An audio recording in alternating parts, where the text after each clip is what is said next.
introduction. It's a mutual admiration society because whenever I go anywhere where I know Vilma's going to be, it's like, I get to see Vilma! Yay. So, you know, you have people that you meet that just become one of your favorite people, so we have some sort of a connection. It was also hotter than hell in Sacramento that day. I clearly remember it. But I'm really excited to be here. I know, having been the Poet Laureate and organized a lot of events, I know pretty much a laureate in every state or county around California, so I've been privileged to get to know Penelope LaMontagne really well and a number of others. So Kevin and I decided we're going to read ours separately because it's hard to blend ours because we're way yin and yang. I might have been considered the more dark and serious poet, and he's definitely the light one, but we can do a Q&A after a few minutes, what it's like to live in a two-poet laureate household with a type A Italian. I'm telling you, it's not boring. Not boring at all.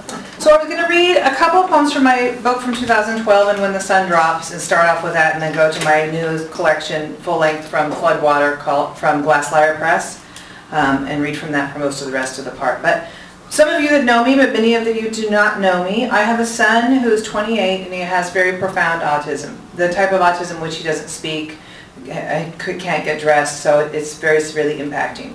And then I also have a daughter who's 26, and I just became a grandma.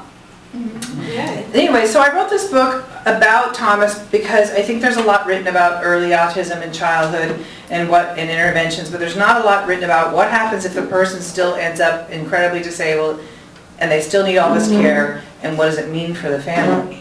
And so this book is just really special to me for many reasons. But one of the poems I'm going to start off with, so for 15 years I had to drive to and fro to Sacramento because it was the only group home that we could find that could deal with his level of severity because he had tremendous aggression and self-abuse.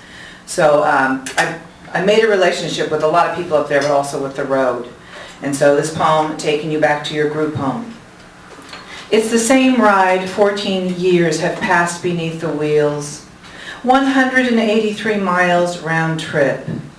I think only the road understands, remembers the fierce quiet on the way back. I used to bring the green blanket, but now you like the red one better. The halfway mark is the truck stop where the hayfield ends. When you rock back and forth, the car moves, and at times you laugh. Even then, people stare, even from lanes away. They don't understand how that a car carries a trunk of untold stories.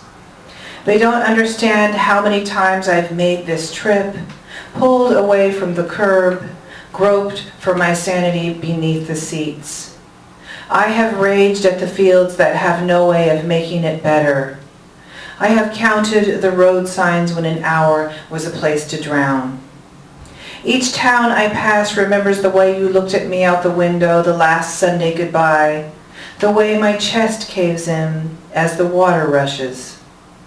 There is this one town, though, that has walnut orchards, where the rose makes sense.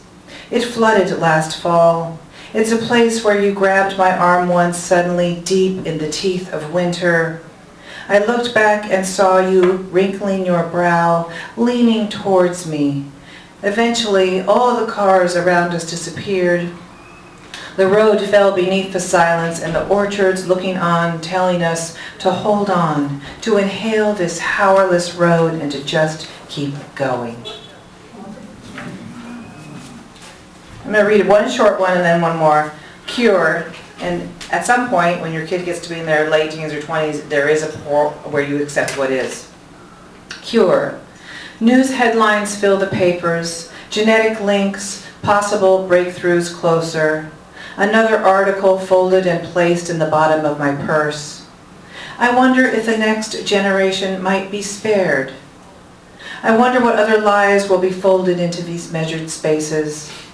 I don't know what scientists will see the answer through a microscope I will never touch. But all too often I think about a young mother who hears the sound of her young son tapping, tapping, tapping the headboard in the middle of the night.